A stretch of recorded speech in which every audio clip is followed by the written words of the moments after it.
Hello everyone. So today I'm going to start chapter number 4 of class 8 history, tribals, Dikus and the vision of golden age. तो शुरू करने के पहले हम लोग ये देख लेते हैं कि हमें इस चैप्टर में पढ़ना क्या क्या है, हम लोग इस चैप्टर से क्या सीख सकते हैं। इस चैप्टर में बेसिकली हम लोगों को ये पढ़ना है कि किस तरीके से ब्रिटिशर्स का जो शासन है वो ट्राइबल कम्युनिटीज के ऊपर में उन्होंने प्रैक्टिस किया और किस तरीके से उन्होंने अपने एडमिनिस्ट्रेशन को कंट्रोल और इजी वे में चलाने के लिए ट्राइबल कम्युनिटीज का इस्तेमाल किया। 19th सेंचुरी तक जो भी हमारे ट्राइबल सिविलाइजेशन थी, एंशिएंट एथनिक ट्राइबल कम्युनिटीज थी, वो एक काफी इजी वे में जी रहे थे, अपने जीवन व्यतीत कर रहे थे and they were living a very productive life. Some of the tribal communities were practising jhum cultivation, कुछ tribal communities shifting cultivation practice कर रही थी, कुछ हंटिंग गैदरिंग किया कर रही थी और कुछ अपने जानवरों को चरा करके, जिसे हम लोग पैस्टरलिज्म बोलते हैं, वो प्रैक्टिस किया कर रही थी। और जो रिमेनिंग ट्राइबल कम्युनिटीज हैं वो एक सेटल्ड कल्टीवेशन शुरू कर चुकी थी, यानी कि एग्रीकल्चर प्रैक्टिस करना शुरू कर दिया था उन्होंने। तो जो भी ट्रेडर्स हुआ करते थे अगल बगल के गांव से और अगल बगल के शहरों से, उन लोगों ने ट्राइबल कम्युनिटीज को एक्सप्लॉइट करना शुरू कर दिया।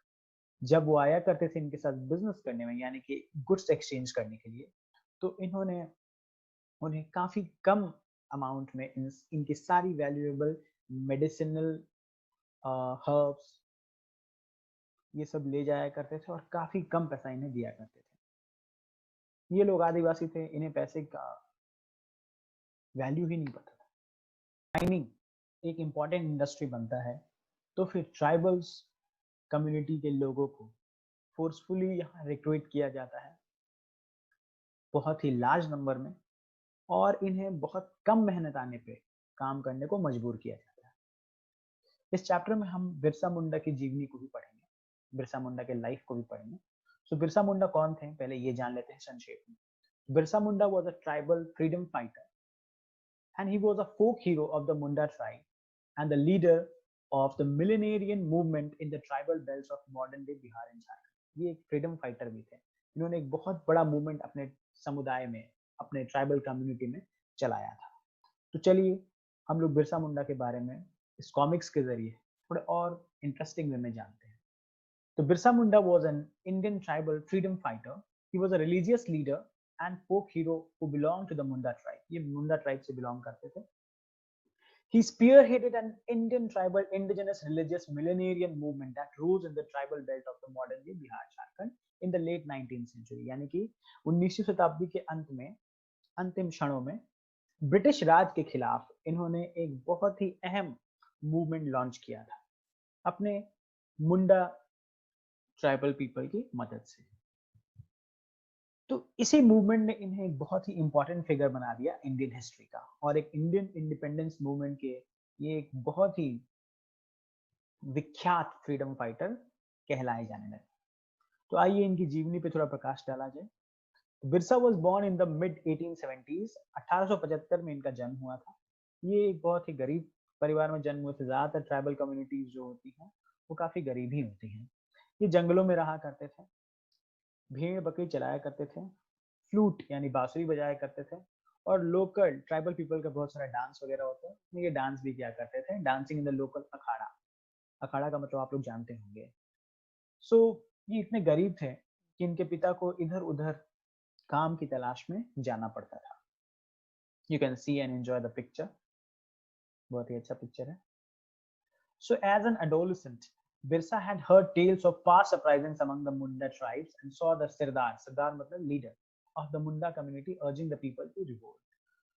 तो जब बिरसा जैसे जैसे बड़े हुए तो उन्होंने बहुत सारे लोगों से मुंडा ट्राइब के बारे में और किस तरीके से उन्होंने अपने ऊपर होने वाले अन्याय के खिलाफ आवाज उठाई, ये सब बिरसा बचपन से ही ये कहानियां सुनते आ रहे थे। तो there was a time, a golden age. उन्हें एक गोल्डन एज के बारे में बताया गया। अब ये गोल्डन एज मतलब ये स्वर्ण काल नहीं था, ध्यान से समझिएगा। ये गोल्डन एज था जिसे ये लोग सतयुग बोलते थे। ओके, अब ये सतयुग में क्या था कि किस तरीके से, कितनी आसानी से ये लोग अपना सारे काम को, जैसे कि जानवरों को की देख रेख करना, एग्रीकल्चर प्रैक्टिस करना, ये सब कुछ ये किया करते थे। Okay, when we were free from the operation of डिकूज यानी कि रॉबर्स। अब ये डिकूज कौन है? यहाँ पे ब्रिटिशर्स को डिकूज कहा जा रहा है। नॉट ओनली द ब्रिटिशर्स, यहाँ पे जो ट्रेडर्स हैं, जो कॉन्ट्रैक्टर्स हैं, जो इनके जंगलों में आकर के इनके मेडिसिनल हर्ब्स को बहुत कम रेट पे खरीद के ले जाते हैं और इन्हें बुद्धू बनाते हैं, उन्हें भी डिकूज कहा जा रहा है। बट अगर लार्ज कंसर्न में देखा जाए तो यहाँ पे डिकूज बाहरी लोगों को कहा जा रहा है, यानी ब्रिटिशर्स को कहा जा रहा है। एंड वंस अगेन, देखो ये क्या बोल रहा है, and once again a hero will appear. ये लोग भी सोच रहे हैं कि एक हीरो फिर से आएगा, who will win our lands back from the foreigners. Remember child, we need to win back our kingdom. तो बचपन से ही इन्हें ऐसी ऐसी कहानियां सुनाई जाती थी ताकि इनमें काफी उम्मीद और जोश उत्साह बढ़ जाए। The Mundas saw themselves as descendants of the original native settlers of the region fighting for their land. मुल्क की लड़ाई। तो मुंडास बेसिकली अपने आप को एक रिबेलियस ट्राइब समझते थे, जो कि अपने हक की लड़ाई, अपने मुल्क की लड़ाई के लिए जाने जाते थे। और बहुत सारी गाँवों में इनकी कहानी, मतलब इनके गाँव में इनकी कहानियां विख्यात थी, जो कि हर गांव में कुछ ना कुछ पर्टिकुलर कहानी हुआ करती है, जिसे हम लोग फोक स्टोरीज भी बोलते हैं। सो जब क्रिश्चियन मिशनरीज आई तो किस तरीके से इन्होंने ट्राइबल कम्युनिटीज के ऊपर में अपना प्रभाव डालना शुरू किया, वो देख लेते हैं। देखो ये क्रिश्चियन प्रीचर हैं, ये ट्राइबल पीपल को क्या पढ़ा रहे हैं। सो ये देखिए, if you become good Christians and give up your bad pagan practices, it is possible for your Mundas to attain the kingdom of heaven and regain your lost rights. ये क्या पढ़ा रहे हैं? ये बता रहे हैं कि आप लोगों जो कुछ भी प्रैक्टिसेस अपना करते हो, अगर उसको आप छोड़ देते हो तो आपको स्वर्ग की प्राप्ति होगी और आपके जो भी राइट्स है जो कि आपसे छीन लिया गया है वो वापस आपको मिलना शुरू हो जाएगा। Birsa went to the local missionary school. Birsa आम बच्चों की तरह वो भी एक लोकल मिशनरी स्कूल में जाया करते थे, और जितने भी सर्मन्स ऑफ मिशनरी स्कूल हुआ करते थे, जितनी भी इस तरीके के सेमिनार्स, जिसे हम लोग अभी के टाइम में बोलते हैं सेमिनार, उस टाइम में सरमन हुआ करते थे जिसमें एक गुरु होते थे, वो उपदेश दिया करते थे। उसे ये भी बहुत अच्छे तरीके से इंजॉय करते थे और सुना करते थे, इनफैक्ट बिलीव भी करते थे। लेकिन बाद में क्या हुआ? Later Birsa also spent some time in the company of a prominent Vaishnav preacher. He began wearing the sacred thread and started thinking about the values of purity and pity. बाद में क्या हुआ? बाद में बिरसा के अंदर एक परिवर्तन देखा गया। वो एक वैष्णव प्रीचर के पास जाना शुरू कर दिया। फिर उन्होंने जनेऊ, सेक्रेड थ्रेड यानी जनेऊ इसे हम लोग बोलते हैं, इसे धारण कर लिया और फिर वैल्यूज ऑफ प्योरिटी, पवित्रता के बारे में जानकारी हासिल की और किस तरीके से एक पवित्र इंसान अपने जीवन को जीता है, वो सारे गुण इन्होंने सीख लिए। Birsa was deeply influenced by many of the ideas he came in touch with in his growing up years. जो भी ideas इनके growing up years में दिए जा रहे थे, ये बहुत ही deeply influence हो जाते थे उससे, और उन्होंने एक movement start कर दिया and started a movement aimed at reforming tribal society. उन्होंने basically अपने tribal society को reform करने के बारे में सोच लिया। He urged the Mundas to give up drinking liquor, यानी कि सारे के सारे मुंडा कम्युनिटी के लोगों को बिरसा ने अर्ज किया, रिक्वेस्ट किया कि आप लोग शराब पीना छोड़ दो, अपने गांव को साफ सुथरा रखें and stop believing in witchcraft and sorcery, और भूत प्रेत की कहानियां जो कुछ भी है इस पर बिलीव करना आप बंद कर दें। नाउ सी ब्रदर्स, ये बिरसा है, ये क्या बोल रहे हैं? Brothers, we must pull ourselves together, we deserve better lives and we must fight first. हमें ये यहाँ पर ये बताने की कोशिश कर रहे हैं, अपने लोगों को प्रेरित कर रहे हैं, अंदर से जगा रहे हैं। Brothers, we must pull ourselves together. We deserve better lives and we must fight first our own ignorance and superstitions and then the foreign robbers. तो एक तरीके से बिरसा क्या कर रहे हैं? लोगों को उत्साहित कर रहे हैं, लोगों के अंदर जोश भर रहे हैं कि पहले हमें अपनी कुरीतियों से लड़ना होगा, पहले हमें एक साथ आना पड़ेगा, यूनाइटेड होना पड़ेगा। फिर जितनी भी इग्नोरेंस और जितने भी सुपरस्टिशियस बिलीव्स हैं उसे अपने अंदर से हटाना होगा, अपने मन अपने दिमाग से हटाना होगा। पहले अपने अंदर जितनी भी कुरीतियां उसे खत्म करो और बाद में हम लोग फिर कैपेबल होंगे और इन फॉरेन रॉबर्स को हरा देंगे। ये फॉरेन रॉबर्स कौन थे आप लोग जान सकते हैं, ब्रिटिशर्स की बात हो रही है यहाँ। Birsa also turned the people against missionaries and Hindu landlords who we felt were outside forces running the age-old Munda way of life. इन्हें पता चल चुका था कि इनकी जीवन को बर्बाद करने का श्रेय किसको जाता है, हिंदू लैंडलॉर्ड्स को जाता है और क्रिश्चियन मिशनरीज को जाता है। तो इन्होंने फिर अपने लोगों को भी कह दिया कि हमें इन्हें हमारे देश से, खास करके हमारे ट्राइबल कम्युनिटी एरिया से हटाना है किसी भी तरीके से। इन 1895 बिरसा अर्ज हिज फॉलोअर्स, 1895 में बिरसा ने अपने फॉलोअर्स से रिक्वेस्ट किया कि किस तरीके से हमारा जो ग्लोरियस पास्ट था, हमारा जो इतना सुखद पास्ट था, उसे वापस लाना है। उसे उन्होंने गोल्डन एज कहा, the golden age of the Munda past, जिसे ये लोग सतयुग यानी कि एज ऑफ सत्य का युग, अगर इसे संधि विच्छेद करें तो आता है इसका मतलब। उसके बाद ये क्या उपदेश दे रहे हैं देख लेते हैं। Our ancestors and forefathers lived a good life. They constructed dams and embankments, tapped water from natural springs, planted trees and owned orchards, and cultivated this land for food. We did not like our brethren and relatives, and we lived honestly. यहाँ पर बिरसा क्या कह रहे हैं कि हमारे जो ancestors, हमारे जो पूर्वज थे, वो हर तरीके के मॉडर्न काम को किया करते थे। वो डैम बनाया करते थे, एम्बैंकमेंट्स बनाया करते थे, नेचुरल स्प्रिंग से प्लांटेशन वगैरह सब कुछ किया करते थे, खुद के फलों के बागान बगीचे सब कुछ लगाया करते थे। और सबसे इंपॉर्टेंट काम क्या किया करते थे, आपस में लड़ते नहीं थे। We did not kill our brother and relatives, हम अपने भाई बंधुओं को, अपने रिलेटिव्स को कभी भी मारते नहीं थे, और एक साथ बहुत ही ऑनेस्टली, विश्वास के साथ रहा करते थे। उसके बाद ये क्या कह रहे हैं, I want us all Mundas to settle down here to once again work on our land and cultivate our own fields. ये एक तरीके से मुंडा कम्युनिटी के लोगों को यूनाइट करने के लिए अर्ज कर रहे हैं। We are true masters of our local resources, ये भी बोल रहे हैं कि जो लोकल रिसोर्सेज है, जिसपे आज बिग लैंडलॉर्ड्स, ट्रेडर्स और कॉन्ट्रैक्टर्स और ब्रिटिशर्स अपनी दावी ठोक रहे हैं, वो हमारा है, और इसके ट्रू मास्टर्स, ट्रू ओनर्स हम लोग हैं। And we need not to run off to the cities, और हमें शहर जाने की कोई जरूरत नहीं है, हम लोग यहीं रहेंगे और अपने हक की लड़ाई करेंगे। अब जब इन्होंने अपने लोगों को एकत्रित करना, यूनिफिकेशन के बारे में बताना शुरू कर दिया, तो फिर ब्रिटिशर्स को मिर्ची लग गई।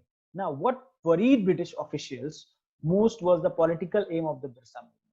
ये बिरसा मूवमेंट जो इन्होंने लॉन्च किया था, इसका जो पॉलिटिकल रोल था, उससे ब्रिटिशर्स को सबसे ज्यादा मिर्ची लगी। तो फिर देखो, ये एक राउंड टेबल, मतलब कि रेक्टेंगुलर टेबल है, यहाँ पे लोग डिस्कस कर रहे हैं। He wants to drive out all of us and set up a Munda raj. ये ब्रिटिशर क्या बोल रहा है कि ब्रिटिश, मतलब कि बिरसा मुंडा क्या चाह रहे हैं कि वो हम लोग सबको यहाँ से निकाल देंगे और मुंडा राज, खुद का राज स्थापित करेंगे। तो फिर ये जो मैडम है, ये क्या बोल रही है, the movement identifies missionaries, money lenders, Hindu landlords, even the government as the cause of misery, the Mundas are suffering. यहाँ पे ये क्या कह रही हैं कि मुंडाज की आज जो भी परेशानियां हैं, इस मूवमेंट के तहत ये बताया जा रहा है कि मुंडा की जो भी परेशानियां हैं वो किसके द्वारा की गई है, क्रिश्चियन मिशनरीज के द्वारा की गई है, मनी लेंडर्स के द्वारा, हिंदू लैंडलॉर्ड्स के द्वारा, और खुद जो ब्रिटिश राज है उनके द्वारा की गई है। यानी ये लोग सब जिम्मेदार हैं। But isn't it also true that our land policies are destroying their traditional land system? देखो, इन्हें भी एहसास हो रहा है इनकी गलतियों का। ये मैडम जो है, ये क्या बोल रही हैं कि क्या ये सही नहीं है कि हमारी जो लैंड पॉलिसीज है वो उनके ट्रेडिशनल लैंड सिस्टम को डिस्ट्रॉय कर रही है, बर्बाद कर रही है। जो भी हिंदू लैंडलॉर्ड्स और मनी लेंडर्स हैं, उनके लैंड को जबरदस्ती कब्जा कर रहे हैं, और जो हमारी मिशनरीज हैं वो उनके ट्रेडिशनल कल्चर को क्या कर रही है, नजरअंदाज कर रही है, उन्हें नीचा दिखाने की कोशिश कर रही है। उसके बाद क्या किया जाता है, इस बैठक के बाद बिरसा को अरेस्ट कर लिया जाता है, कन्विक्टेड फॉर राइटिंग, रायट फैलाने के जुर्म में, यानी कि विद्रोह करने के जुर्म में। Now as the movement spread, the British officials decided to act aggressively. जैसे ही ये मूवमेंट बहुत जोर पकड़ता है, तेज होता है, तो ब्रिटिश ऑफिशियल्स जो है उन्होंने बिरसा मुंडा को पकड़ के जेल में डाल दिया और उन्हें 2 साल तक जेल में बंद रखा गया। जब उन्हें 1897 में रिलीज किया गया, Birsa began touring the villages, वो फिर से गांवों का भ्रमण करना शुरू कर दिए और अपने लोगों को सपोर्ट के लिए जागृत करना शुरू कर दिए। ही यूज्ड ट्रेडिशनल सिंबल्स, वो बहुत ही पौराणिक सिंबल्स, लैंग्वेजेस यूज किया करते थे, जो कि ब्रिटिशर्स इतनी आसानी से समझ नहीं पाए और उनके लोग भी जाग जाए। Urging them to destroy the Ravana, अपने अंदर के रावण को, अपने अंदर की कुरीतियों को खत्म करने के लिए वो लोगों से कहने लगे। और रावण डिकूस को भी कह रहे थे, यानी कि जो बाहरी लोग हैं जो हमारे समुदाय के अंदर आ चुके हैं, उन्हें भी यहाँ पे रावण कहा जा रहा है। एस्टैब्लिश एन ऑटोनोमस मुंडा किंगडम अंडर हिज लीडरशिप। उन्होंने क्या बोला, हम एक मुंडा राज यहाँ पे स्थापित करेंगे और उसके लीडर हम खुद रहेंगे। लेटर ऑन इन्होंने अपने आप को भगवान भी घोषित कर लिया था और इन्होंने बोला था कि मेरे पास में एक जादुई शक्तियां भी हैं, जिससे मैं ग्रेन्स को, यानी कि जो भी पैदावार हो रही है फसलों को, उसको मैं डबल कर सकता हूँ, ट्रिपल कर सकता हूँ। ये सब भी इन्होंने दावा अपने बारे में लोगों के सामने मतलब जाहिर किया था। अब इसमें कितनी सच्चाई है ये तो हम लोग कह नहीं सकते हैं, बट हम लोगों ने किताबों में यही पढ़ा है। So Birsa Munda's followers began targeting the symbols of Diku and European power. उन्होंने चर्च वगैरह को सब कुछ जलाना शुरू कर दिया। They attacked police station and churches and raided the property of money lenders and जमींदार। और जितने भी हिंदू मनी लेंडर्स और जमींदार थे, उनकी प्रॉपर्टी को रेड करना शुरू कर दिया, लूटना शुरू कर दिया। और उन्होंने अपना झंडा उठा लिया, अपने रेबेलियन का झंडा। The white flag rose as a symbol of Birsa Raj. ठीक है। Now in 1900 Birsa died of cholera। सन 1900 में बिरसा की मौत, जून के महीने में बिरसा की मौत हो जाती है। वो एक बीमारी से ग्रसित थे, cholera. And the movement faded out. उसके बाद ये मूवमेंट बहुत आराम से खत्म हो गया। हाँ, क्योंकि अब लीडर ही नहीं रहा, और अगर लीडर नहीं रहेगा तो कोई भी मूवमेंट बहुत आसानी से खत्म हो जाता है। However the movement was significant in at least two ways. लेकिन दो तरीके से ये मूवमेंट काफी प्रोडक्टिव साबित हुआ। सबसे पहला क्या है, it force the colonial government to introduce new laws. Colonial government यानी ब्रिटिश गवर्नमेंट जो है, उन्होंने नए नए कानून बनाना शुरू कर दिए ट्राइबल पीपल को क्या करने के लिए, ट्राइबल पीपल को बेसिकली आराम से एडमिनिस्टर करने के लिए। ठीक है। Second, it once again showed that the tribal people had the capacity to protest against injustice and express their anger against colonial rule. और इन्होंने ट्राइबल पीपल के अंदर में भी आत्मविश्वास जगा दिया कि हाँ, हमारे अंदर भी पावर है कि हम कॉलोनियल रूल जो डिकूज हैं उनके खिलाफ आवाज उठा सकते हैं। और काफी अच्छी तरीके से मूवमेंट को लॉन्च करके ब्रिटिश राज से मुंडा राज में अपने समुदाय को ला सकते हैं। They did this in their own specific but organised way. फिर इन्होंने आगे चल करके इसे किया भी, बट बहुत ही सहज तरीके से किया। Inventing their own rituals and symbols of struggle. इन्होंने अपना खुद का रिचुअल्स प्रैक्टिस करना शुरू कर दिया, जो भी सतयुग, इनके सतयुग यानी कि इनके जो गोल्डन एज था उस टाइम में यूज किया करते थे, जो भी से रिचुअल्स को प्रैक्टिस किया करते थे, वो इन्होंने फिर से प्रैक्टिस करना शुरू कर दिया। अब हम लोग चैप्टर के कंसर्न से इस पूरे चीज को समझने की कोशिश करते हैं। Now Birsa Munda. In 1895, a man named Birsa was seen roaming the forests and villages of Chota Nagpur. अब ये छोटा नागपुर कहाँ है? Let me show you on the map. ये रीजन आप देख रहे हैं, ये रीजन जो है, ये ग्रीन रीजन, शेडेड रीजन, ये छोटा नागपुर रीजन है। ठीक है। ये नागपुर में मत चले जाइएगा आप लोग। ओके, छोटा Nagpur is in Jharkhand right now. पहले ये बिहार में था, लेकिन विभाजन होने के बाद ये रीजन झारखंड में चला गया। पीपल सेड, लोग ऐसा कहा करते थे कि इनके अंदर में बहुत अद्भुत शक्तियां हैं, ये बीमारियों को ठीक कर सकते हैं और ब्रेन्स को मल्टीप्लाई कर सकते हैं, जैसा कि मैंने आप लोगों को पहले बताया था। तो बिरसा ने अपने आप को भगवान डिक्लेयर कर लिया था, मतलब उन्होंने खुद बोल दिया था कि मैं भगवान हूँ और मैं यहाँ पे लोगों की मुश्किलों को खत्म करने के लिए आया हूँ। Free them from the slavery of the डिकूज, यानी कि जो आउटसाइडर्स हैं, इन्होंने जो इन्हें गुलाम बना के रखा हुआ है, इस गुलामी से ट्राइबल पीपल को, यानी हमारे लोगों को मैं आजाद कराने के लिए आया हूँ। तो इनकी ये सब दावे, जो कुछ भी ये दावा ठोक रहे थे अपने ऊपर, उस दावों को सुन करके सारे लोग इनके साथ में हो लिए, खास करके इनके जो मुंडा रेबेलियन, मुंडा ट्राइब के जो लोग थे वो लोग, believing that he was Bhagwan and had come to solve all their problems. So Birsa was born in a family. Birsa जो है वो मुंडा समुदाय के फैमिली में जन्म हुआ था इनका। ये एक ट्राइबल ग्रुप है जो कि छोटा नागपुर प्लेटू में आज भी एग्जिस्ट करती है। अगर आज भी आप झारखंड जाओगे तो आप मुंडा ट्राइब्स के बारे में जान भी सकते हो और उन्हें देख भी सकते हो, उनसे मिल भी सकते हो। Even some of my friends are also belonging to this tribal community, because मैं भी पहले वहीं रहा करता था, मतलब so but his followers included other tribals of the region. तो सिर्फ मुंडा समुदाय के लोग ही इन्हें फॉलो नहीं करते थे, इन्हें संथाल्स और ओरांस, ये भी बहुत बड़ी बड़ी ट्राइबल कम्युनिटीज हैं, ये लोग भी इन्हें फॉलो किया करते थे। तो बिरसा ने अपने फॉलोअर्स को क्या कहा कि हमें अपने सतयुग को, हमारा जो ग्लोरियस पास्ट था उसे वापस लाना है।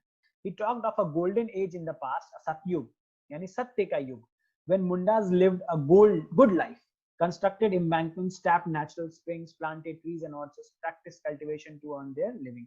ये हमें फिर से वापस लाना है और हमें इन डिकूज यानी इन आउटसाइडर्स यहाँ से निकाल फेंकना है।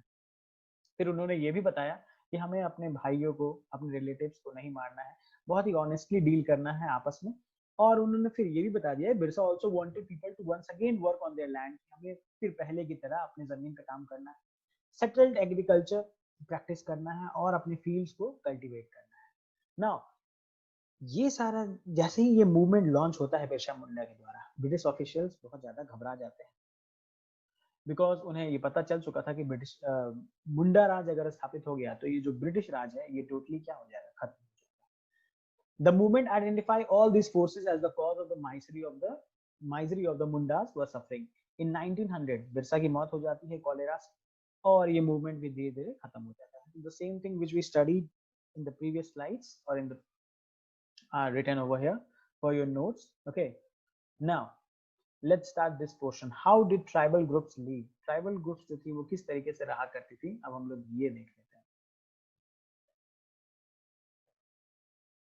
तो अब हम जानेंगे कि ये ट्राइबल पीपल, ये ट्राइबल समुदाय किस तरीके से रहा करते थे। सबसे पहले हम खोन्स के बारे में जानते हैं, जो कि एक ट्राइबल कम्युनिटी थी जो उड़ीसा के जंगलों में रहा करती थी। They regularly went on collecting hunts and then divided the meat among themselves. ये क्या किया करते थे, ये एक ग्रुप में जाया करते थे और जो कुछ भी कलेक्ट करके या फिर शिकार करके लाते थे वो आपस में अपने परिवारों में बांट करके और अपनी जीवनी को चलाया करते थे। वो क्या करते थे, दे ate fruits and roots collected from the forest and cooked food with the oil they extracted from the seeds of sal and mahua। तो ये सब साथ में ही रह करके सारे फलों को एंजॉय किया करते थे और जो कुछ भी ये जानवरों का मांस लाते थे यानी कि मीट लाया करते थे उसे ये साल और महुआ के तेल से में बना करके और कंज्यूम किया करते थे। दे यूज मेनी फॉरेस्ट श्रब्स। इन्हें ये पता था कि जो भी फॉरेस्ट में श्रब्स और हर्ब्स होती हैं वो मेडिसिनल पर्पस के लिए बेस्ट हुआ करती है, यानी कि इनसे हम लोग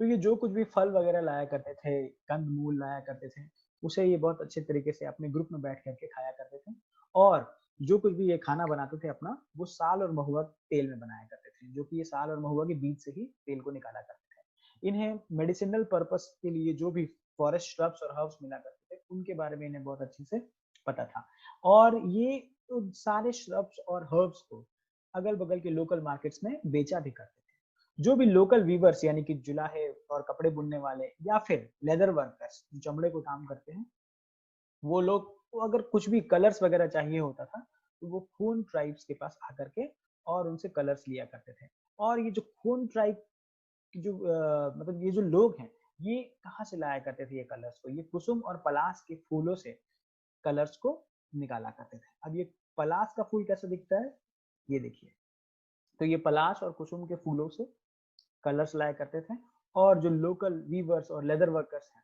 वो इन खून ट्राइबल कम्युनिटी के लोगों से कलर्स लेने के लिए आया करते थे। अब हम पढ़ते हैं बैगास के बारे में। The Baigas saw themselves as people of the forest. Baiga अपने आप को जंगल का लोग ही कहते थे।